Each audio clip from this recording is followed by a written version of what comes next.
Welcome back to Channel 9, where we bring you the latest and most updated information within the world of nutrition. I'm Blake, and for tonight's report, new information has just come to light regarding metabolic rate and nutrition factors. Have you ever wondered why some people can eat all they want and never seem to put on weight, while other people eat practically nothing and gain weight really quickly? Well, both of these scenarios relate directly to metabolic rate. Before we dive into it, what exactly is metabolic rate? Metabolic rate defined is the rate in which chemical processes occur to incorporate essential nutrients into an organism. Everyone's specific metabolic rate can be different, and it has a huge impact on how everyone across the world lives and their quality of life. So, how does it relate to nutrition? Well, as it turns out, what you eat has a significant impact on how fast or slow your body processes nutrients. A recent study published by Yale J Biomed shows that even just the amounts of which you eat, overeating or undereating, can drastically change your metabolic rate. It's not just general amounts of nutrients though. Eating specific nutrients can have this effect too. Greetings, my name is Dr. Mujtaba, and today I will be teaching you about a very important vitamin, niacin. You might be thinking, what even is niacin? Well, niacin, otherwise known as vitamin B3, is a very important B vitamin. It can be found in peas, peanuts, yeast, and chicken. Niacin and its derivatives have a variety of functions within the human body, such as energy metabolism, regulation of cholesterol, and the repair of DNA. But one of the major roles niacin plays within the human body is closely linked to the metabolic rate. Niacin has an effect on the metabolic rate by playing the role of a coenzyme in over 400 chemical reactions within our body. An enzyme's role is to speed up chemical reactions, and a coenzyme is a necessary compound needed for the enzyme to function. Think of an enzyme as the body of a car, and the coenzymes as the tires. One doesn't function without the other. Chemical reactions involved in the metabolism or breakdown of food into energy would be impossible without niacin. Now let's look at an example of where niacin would be needed in your body in order to break down that food into energy. Have you ever wondered how the food you eat gets converted into energy? Well, if you have, and have had chicken any time in the last week, I can tell you how the protein in that chicken was converted to energy. More specifically, the type of protein in chicken called branched-chain alpha keto acids. That's a mouthful, but we can just call them BCAAs. The first step is to break down the amino acids into a form that is easier to work with. This is done with the help of niacin in its NAD form. The NAD form acts as a coenzyme for the BCAA dehydrogenase enzyme.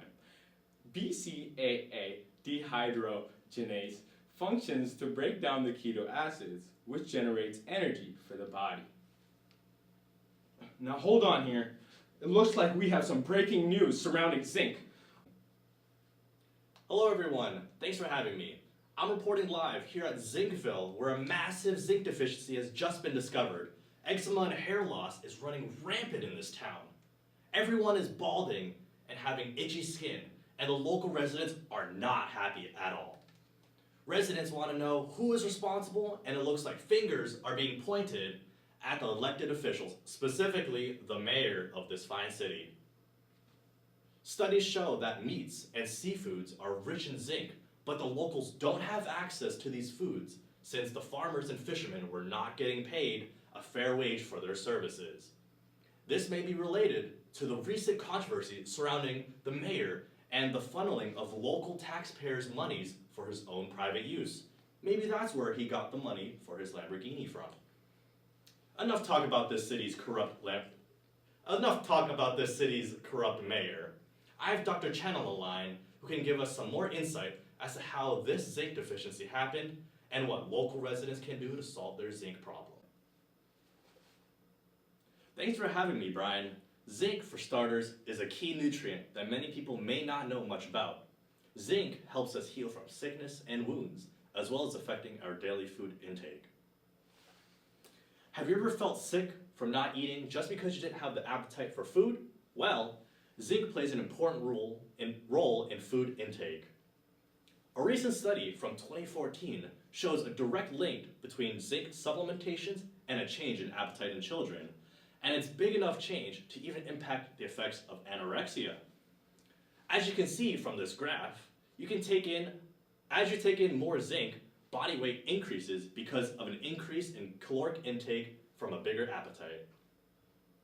Now, the science behind zinc is actually fascinating. Zinc gets taken into the body from foods like beef, beans, and oysters, and it gets absorbed into our intestines. The zinc then gets used in our pancreas and to make an enzyme called carboxypeptidase A, which helps break apart peptide bonds. The protein found in foods are made up of long chains of amino acids stuck together, and the glue holding them together are the peptide bonds. The enzyme that has zinc in it acts as the knife that cuts through those chains, breaking down proteins and making it easier to digest the foods we eat.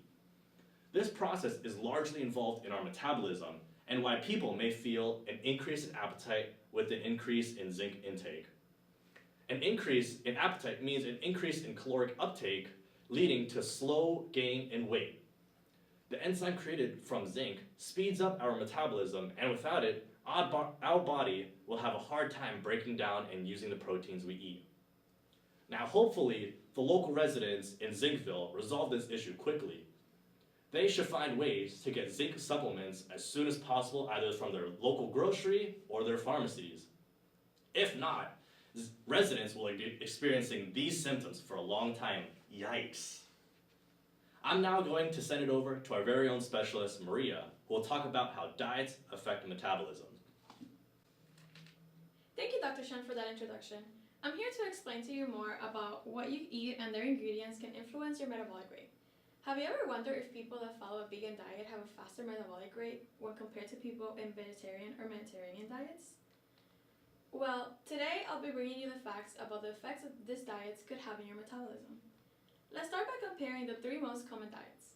Omnivores, also known as those who eat foods both from plants and animals, vegans, which only consume foods from plants, and vegetarians, which mainly eat foods from plants but also products derived from animals. Based on the studies, these three diets are found to have deficiencies in some nutrients such as folic acid, B12, and vitamin D, and among others. But consuming a well-balanced diet, which will include taking supplements or fortified products, all diets are able to fulfill your vitamin and mineral consumption, helping your metabolic rate. Now, looking specifically at Mediterranean diets, based on a study done by Danielle and colleagues, this diet usually has a higher content of protein and lipids, which makes it have a positive impact in your metabolic rate when compared to vegan diets. This is thought to be due to variety of nutrients that this diet offers. These results confirm that what we suspected. It is not what you eat, but the nutrients this food might provide you with. If you want to keep your metabolic rate in check, make sure to continue to have diverse food and consume the vitamin and minerals needed to stay healthy. Make sure to come back tomorrow for more nutritious information with Shan and I.